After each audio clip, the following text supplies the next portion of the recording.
नमस्कार, आप देख रहे हैं न्यूज रूम लाइव। आपके साथ मैं दीपिका सिंह। कहते खबरों की शुरुआत बड़ी खबर के साथ, जहां गोंडा में बृजभूषण सिंह के घर पुलिस पहुंच गई है। बृजभूषण सिंह के घर पर दिल्ली पुलिस पहुंची है। दिल्ली पुलिस ने 12 लोगों के बयान दर्ज किए, जिस मामले में अब तक 137 लोगों के बयान दर्ज हो चुके हैं। तो लोगों के नाम, पते और पहचान जुटाए गए हैं। ये बड़ी खबर आपको बता रहे हैं। सूत्रों के हवाले से जो खबर मिल रही है वो बड़ी खबर ये कि भूषण के खिलाफ आरोपों को वापस लिया। इधर यौन उत्पीड़न के आरोपों को वापस ले लिया गया है। 1 जून को पटियाला हाउस कोर्ट में दर्ज हुआ था मामला। नाबालिग ने मजिस्ट्रेट कोर्ट में दर्ज कराए थे बयान। तो फिलहाल ये बड़ी खबर है। इस वक्त आपको बता रहे हैं गोंडा में बृजभूषण के घर पर जो दिल्ली पुलिस है वो पहुंची है। जांच पड़ताल यहाँ पर की जा रही है। तो 12 लोगों के बयान दर्ज किए गए हैं। आपको बता दें, मामले में अब तक 137 लोगों के बयान दर्ज हुए हैं। तमाम जानकारी के साथ अभिनव पांडे हमारे संवाददाता लगातार बने हैं। अभिनव, इस पूरे मामले में अब आगे क्या कुछ हो रहा है, क्या कुछ कार्रवाई चल रही है, जरा जानकारी दीजिए अभिनव। देखिए, जैसा कि दबाव बन रहा था और लगातार पॉस्को एक्ट के तहत जब बृजभूषण शरण सिंह पर जो मुकदमा था उसके तहत जो जांच चल रही है, उस जांच के तहत दिल्ली पुलिस जो है परसों देर रात आज पहुंची गोंडा और वहां पर कल बाकायदे पूरे दिन उसने पूछताछ की है। 15 से ज्यादा लोगों से पूछताछ की है। जो ड्राइवर है उनका, जो उनका नौकर है, इसके अलावा उनके साथ जो लोग रहते हैं उन लोगों से बाकायदे पूछताछ की गई है। पूछताछ करने के बाद जो है उसने रिपोर्ट वहां से ले ली है। सबके बयान दर्ज कर लिए गए हैं, ऑन रिकॉर्ड बयान दर्ज कर लिए गए हैं और उसके बाद कल देर रात 11 बजे पुलिस जो है वो दिल्ली रवाना हो गई है। अच्छा, चलिए, इस मामले में रवानगी हुई है, लेकिन इसके अलावा क्या लग रहा है, गोंडा पुलिस जब गोंडा पहुंची दिल्ली पुलिस, वहां से क्या कुछ जांच पड़ताल की जाएगी? इसके आधार पर कुछ और जानकारी मिल पा रही है आपको? नहीं, बिल्कुल, मैं बता दूं कि जांच जो हो रही है, जिसके तहत जांच चल रही है पॉस्को एक्ट के तहत, उस पर जो है गिरफ्तारी से पहले जो जांच का बिंदु है, उस बिंदु को हर तरह से पहलू से जो भी आरोप लगाए गए थे उस आरोप के तहत हर पहलू को खंगाला जा रहा है। क्योंकि जिस डेट पर था, जैसे कि बताया गया था कि उसमें वो ड्राइवर के साथ अपनी गाड़ी से आए थे, तो गाड़ी में जो ड्राइवर है वो ड्राइवर से पूछताछ की आखिर उस तारीख को वो कहाँ पर थे, कहाँ मौजूद थे। ये तमाम ऐसे पहलू है जो भी पुलिस ने जो है बयान दर्ज किए हैं। इसके साथ साथ बृजभूषण शरण सिंह के जो पीए है उससे पूछताछ हुई है, जो उनके साथ उनका खानसामा है उससे पूछताछ हुई है। इसके अलावा जो और भी जो ड्राइवर है, क्योंकि वहां पे एक ड्राइवरों की पूरी फौज एक तरह से कह सकते हैं, क्योंकि बृजभूषण के पास कम से कम 25 से 30 गाड़ियां हैं। तो ऐसे में ड्राइवरों की भी बहुत बड़ी संख्या है। उसमें जो है जो ड्राइवर उनके साथ हमेशा रहता है या फ्लीट में जो ड्राइवर रहते हैं उससे भी अभिनव, हम कह सकते हैं कि अब दिल्ली पुलिस जो है बारीकी से जांच पड़ताल में जुट चुकी है। बहुत शुक्रिया तमाम जानकारी देने के लिए आपका। तो फिलहाल तस्वीरें आपको बताएंगे हम कुछ ही देर में, जिसमें गोंडा किस तरीके से पहुंच चुकी है दिल्ली पुलिस। और इस बीच ये बड़ी खबर है, सूत्रों के हवाले से हालांकि बड़ी खबर है, जहां बृजभूषण के खिलाफ जो आरोप है उनको वापस लिया गया, ऐसा कहा जा रहा है। यौन उत्पीड़न के आरोपों को वापस लिया गया।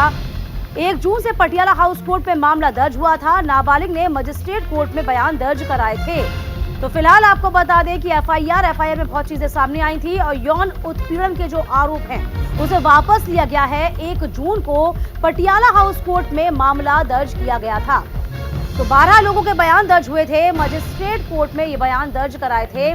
जो सूत्र बता रहे हैं वो ये है कि अब जो बातें कही गई थी, जो आरोप लगाए गए थे, उन तमाम आरोपों को वापस लिया गया है।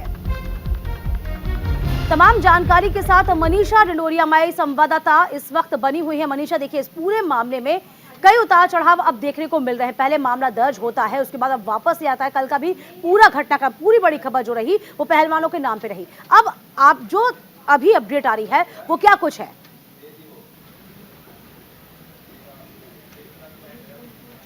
दीपिका, देखिए, अभी अभी खबर है कि जो नाबालिग लड़की का नाम आ रहा था सामने, जिन्होंने मजिस्ट्रेट में एफआईआर दर्ज करवाई थी और यौन शोषण का आरोप लगाया था बृजभूषण शरण सिंह पर, उस नाबालिग ने अपनी जो एफआईआर है उसको वापस ले लिया है। आरोप उसने वापस ले लिया है और कहा जा रहा है कि ये जो आरोप वापस लिया है ये अमित शाह के साथ मीटिंग के बाद ही उन्होंने लिया है। और आपको एक महत्वपूर्ण जानकारी और दे दूं, दिल्ली पुलिस की तरफ से ये भी बयान आया था कि जिस नाबालिग ने अभी अपना आरोप वापस लिया है उसी उसी नाबालिग के बारे में ये कहा जा रहा था कि डॉक्यूमेंट्स में उसकी जो उम्र है 2 साल ज़्यादा दिखा रही है, जबकि उसने एफआईआर करवाया था तो उसमें 2 साल उम्र कम बताई गई थी। तो यहाँ पर भी एक फर्जीवाड़ा सामने आया था पहलवानों की तरफ से, और 7 महिला पहलवान जिन्होंने ब्रजभूषण शरण सिंह पर यौन शोषण का आरोप लगाया था, उसमें से एक नाबालिग लड़की थी और अब उसने भी अपना आरोप वापस ले लिया है। और देखिए, इस पर साक्षी मलिक भी कल लगातार बोल रही थी, जब क्योंकि उन्होंने रेलवे में अपनी नौकरी में वापसी की थी, उसके बाद भी वो कह रही थी सत्याग्रह जारी रहेगा। और फिर उसके बाद विनेश फोगाट का एक ट्वीट आया था जिसमें वो मीडिया ही प्रहार करती हुई नजर आई और बोल रही थी कि मीडिया डर रही है, हमारी खबरें नहीं चला रही है और हमें गलत तरीके से पोर्ट्रे करने की कोशिश की जा रही है। इस तरीके के बयान जो है विनेश फोगाट के द्वारा किए गए थे। और साथ ही साक्षी मलिक ने भी ये कहा था कि किसी भी नाबालिग ने एफआईआर वापस नहीं ली है तो ये गलत खबरें मीडिया चला रही है। लेकिन अभी जो खबर है वो यही है सूत्रों के हवाले से कि नाबालिग ने अपनी एफआईआर वापस ले ली है। तो साक्षी मलिक यहाँ पर मीडिया पर ब्लेम करने में लगी हुई है। कल भी वो यही कह रही थी कि मीडिया गलत खबरें ना चलाए। तो इस तरीके की जो गलत चीजें हैं वो साक्षी मलिक और विनेश फोगाट दोनों की तरफ से ट्वीट करके किया गया था। और अभी देखिए, ब्रजभूषण शरण सिंह पर भी जिस तरीके से कार्रवाई तेज हो रही है, दिल्ली पुलिस उनके आवास पर पहुंची है, यूपी आवास पर गोंडा में, और वहां पर अब बयान दर्ज किए जा रहे हैं उनके परिवारजनों के। समझना बहुत जरूरी है, जैसे कि दिल्ली पुलिस पहुंची है गोंडा, यहाँ पर अब तफ्तीश में जुट गई है। दूसरी ओर कहा जा रहा है कि जो नाबालिग से 1 जून को जो मामला हुआ था, मजिस्ट्रेट के सामने जो बयान दिए थे, जो गवाही दी थी, अब उसे वापस लिया गया है।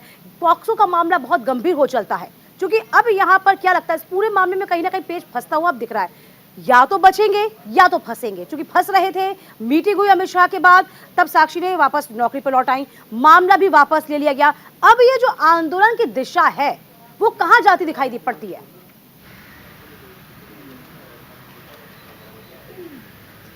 देखिए, जब ये आंदोलन की शुरुआत हुई थी ना दीपिका, तो पहलवान बहुत कॉन्फिडेंट थे और पहलवान मीडिया के आगे आने में भी बहुत ज़्यादा झेप रहे थे। और वो बोल रहे थे कि हम कुछ भी गलत सरकार के खिलाफ नहीं बोलना चाहते, हमें सिर्फ ब्रजभूषण शरण की पहले उन्होंने इस्तीफे की मांग की थी कि हमें इस्तीफा चाहिए, फिर उसके बाद वो गिरफ्तारी की मांग करने लगे। फिर धीरे धीरे उन्होंने कहा कि नाबालिग लड़कियों के साथ यौन शोषण हुआ है, उन्होंने एफआईआर दर्ज कराई है। फिर उसमें अन्य राजनीतिक देखा जाए मनीषा, अभी तक वो वजहें सामने नहीं आई हैं जिसकी वजह से ये एफआईआर वापस ली गई है। आगे भी आपसे इस बाबत जुड़ेंगे। बहुत शुक्रिया आपका तमाम जानकारी देने के लिए।